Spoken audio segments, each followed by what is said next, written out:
नमस्कार।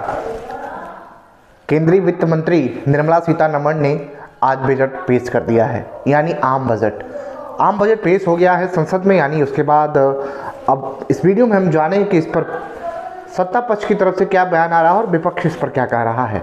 विपक्ष ने इसे सिर्फ जनता के हित में नहीं बताया है, विपक्ष ने नकार दिया है इस बजट को। हालांकि जब बजट सत्र शुरू होता है, जब वित्त मंत्री बजट पेश करने जाती है, तो उससे पहले विपक्षी सांसदों ने संसद से वॉकआउट कर दिया था। यानी सांसदों का महाकुंभ पर हुए भगदड़ को लेकर विरोध जताया है।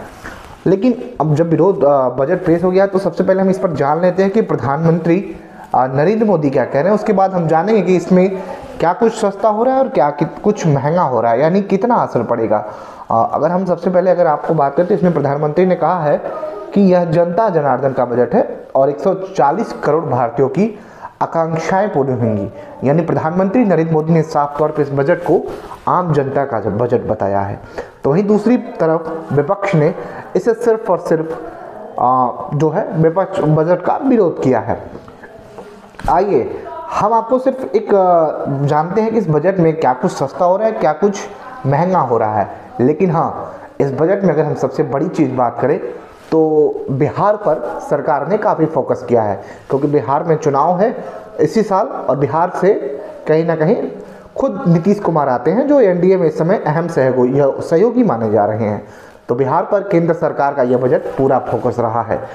बिहार सबसे बड़ी बात, जब केंद्रीय वित्त मंत्री निर्मला सीतारमण बजट पेश करने आई तो उनकी साड़ी से ही पता चल गया, जो पहनावा था वो बिहार से बुनी हुई अवार्ड से नवाजित उनके द्वारा वो साड़ी बुनी गई थी, और वो जो उस पर कलाकृति की गई थी वो भी बिहार से ही लिया गया था।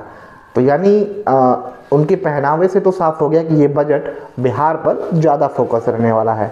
अगर हम आपको बात करें तो इसमें बिहार के लिए क्या क्या ऐलान हुआ है, हम आपको बता दें कि राज्य को मिला एयरपोर्ट और मखाना बोर्ड, यानी दो बड़ी चीज़ें हैं। मखाना का जो है उत्पादन बढ़ाने के लिए मखाना बोर्ड का गठन अब वहाँ पर बिहार में होगा। और अगर हम आपको बात करें कि फूड प्रोसेसिंग यूनिट भी वहाँ पर अब आपको नज़र आ जाएंगे।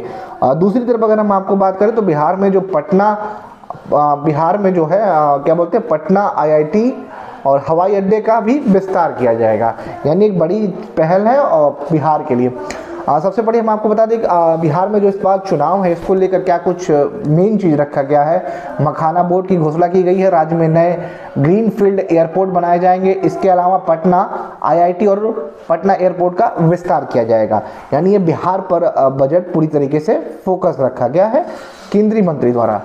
हम आपको बता दें कि क्योंकि इसी साल जो है 25-26 का ये बजट है, और लेकिन इसी 2025 में बिहार में विधानसभा चुनाव होने जा रहे हैं, तो इसका असर सरकार ने पूरी तरीके से साधने की कोशिश की है कि बिहार को जो है वो साधा जाए। यानी बिहार पर एक जो बड़ा प्लान है केंद्र सरकार का, मोदी सरकार का, और हालांकि नीतीश कुमार बतौर जो बड़े सहयोगी हैं वो एनडीए में हैं। विपक्ष भी इस पर क्या कुछ कह रहा है, हम आपको बता दें कि जयराम रमेश जो कांग्रेस नेता, उन्होंने कहा है कि सरकार ने मध्यम वर्ग को कोई राहत नहीं दी है। यानी ये जो बजट है ये मध्यम वर्ग के लिए नहीं है, यानी जो लोगों की जेब है वो फिलहाल ढीली पड़ती रहेगी, ऐसा विपक्ष का कहना है। विपक्ष ने इस बजट को पूरी तरीके से वॉकआउट कर दिया है। यानी विपक्ष का जो आरोप है कि ये बजट सिर्फ और सिर्फ मध्यम वर्गीय परिवार के लिए नहीं रखा गया है। हालांकि सरकार ने जो बजट है उस बजट को पूरे तरीके से रखा है। सरकार का कहना है कि ये समूचे 140 करोड़ भारतीयों को प्रभावित करने वाला बजट है। यानी 140 करोड़ भारतीयों के हाथ में क्या आएगा वो बजट यहाँ पर सरकार ने साफ कर दिया है। चलिए हम आपको जानते हैं कि बजट में क्या कुछ सस्ता हुआ है, क्या कुछ महंगा हुआ है। सबसे पहले हम आपको बता दें कि बजट के साथ साथ कृषि, सूक्ष्म लघु उद्योग, निवेश, निर्यात पर सरकार ने जोर दिया है। वित्त मंत्री ने कहा है कि यह बजट विकसित भारत की दिशा में देश की आकांक्षाओं को गति देने वाला बजट है।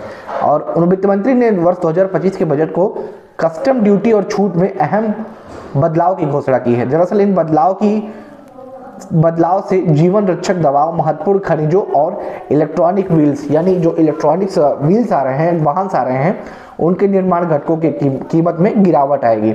जबकि प्लेट्स, पैनल, डिस्प्ले समेत कुछ उत्पाद महंगे हो जाएंगे। हालांकि आपको हम बता दें कि कुल मिलाकर बजट में कुछ वस्तुओं पर करों से छूट दी गई है और जिस पे वे सस्ती हो जाएंगी। और अगर आपको बात करें कि विशेष रूप से जीवन रक्षक दवाओं पर कस्टम ड्यूटी हटाने का प्रस्ताव दिया गया है। अब आइए जानते हैं कि इस बजट में क्या सस्ता हुआ है, क्या महंगा हुआ है। क्योंकि सस्तों की अगर हम बात करें तो एलईडी और एलसीडी टीवी सस्ते हो गए हैं।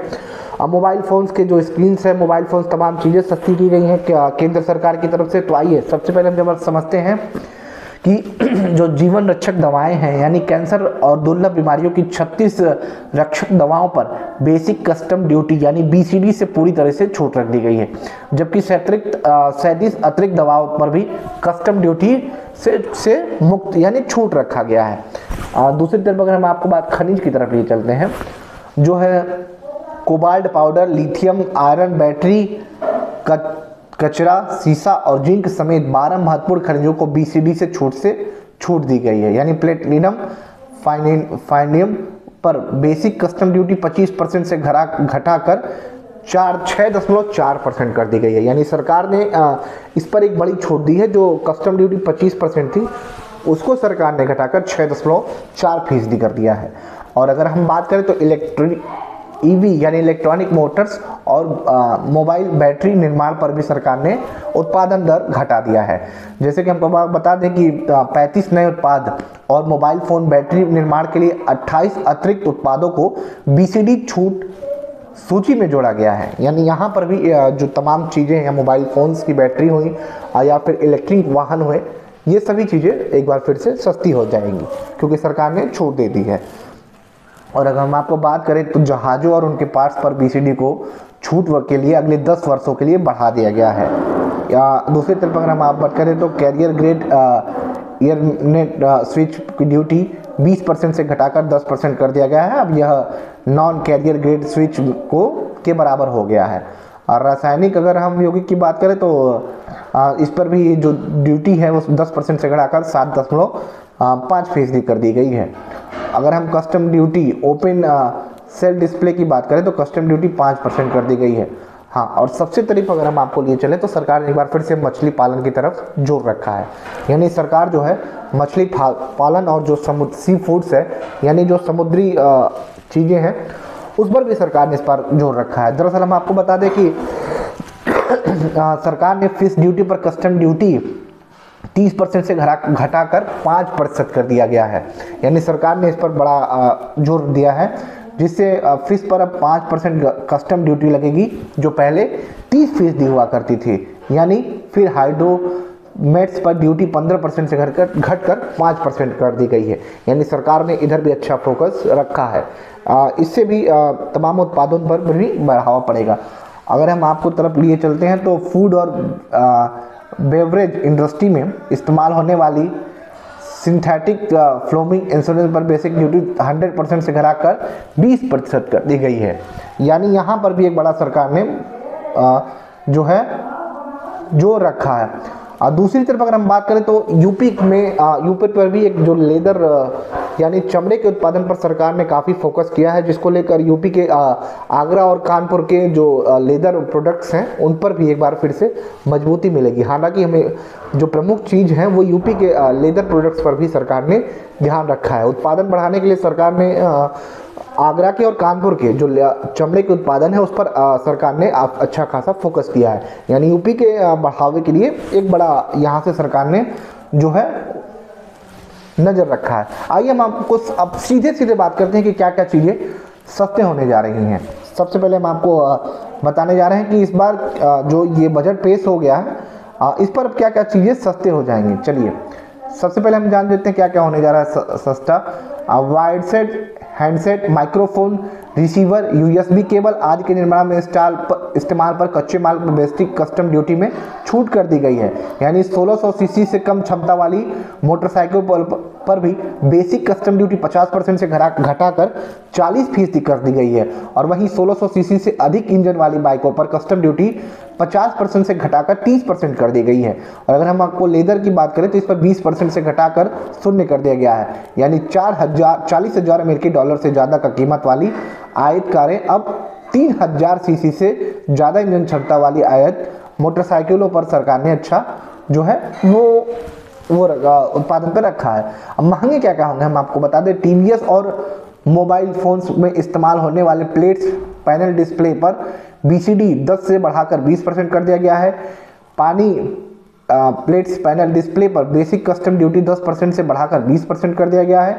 52 टैरिफ लाइनों पर लगने वाले जो कर की छूट है वो हटा दी गई है, हटा दी गई है। यानी विशेष टैरिफ के तहत आने वाले लीटेड डेफिट कस्टम ड्यूटी को 10% से 20% बढ़ाकर तो वहीं 20% से या 115 रुपये प्रति किलोग्राम कर दिया गया है, जिससे स्मार्ट मीटर, सोलर सेल आयात और जो जूते हैं जो आयात किए जाते हैं, जो आयात में मोमबत्तियाँ की जाती हैं या फिर नौकाएं और अन्य जहाज की जाती हैं, PVC फ्लेक्स फिल्में की जाती हैं, PVC फ्लेक्स सीट्स की जाती हैं, PVC फ्लेक्स बैनर, कुछ चुने मुने कपड़े, यानी सरकार ने जो है इन सब चीज़ों पर टैक्स बढ़ा दिए हैं। दूसरी तरफ सरकार ने मध्यम वर्गीय परिवार की बात करें तो टैक्स पर जो 12% अगर आपकी इनकम है तो उसको टैक्स से अब फ्री कर दिया है। तो यहाँ पर जो है वो सिर्फ और सिर्फ जो रोज़गार कर रहे हैं, जो नौकरी पैसे हैं, उनको रखा गया है स्टडी में। तो ये बजट ओवरऑल मध्यम वर्गीय और जो अन्य लोगों को है उन्हें ध्यान में पूरा रखा गया है। हमने इस पर बताया कि इस वीडियो में विपक्ष का क्या कहना है और इस पर क्या कुछ कहना है सरकार का, आपको यह बजट कैसा लगा।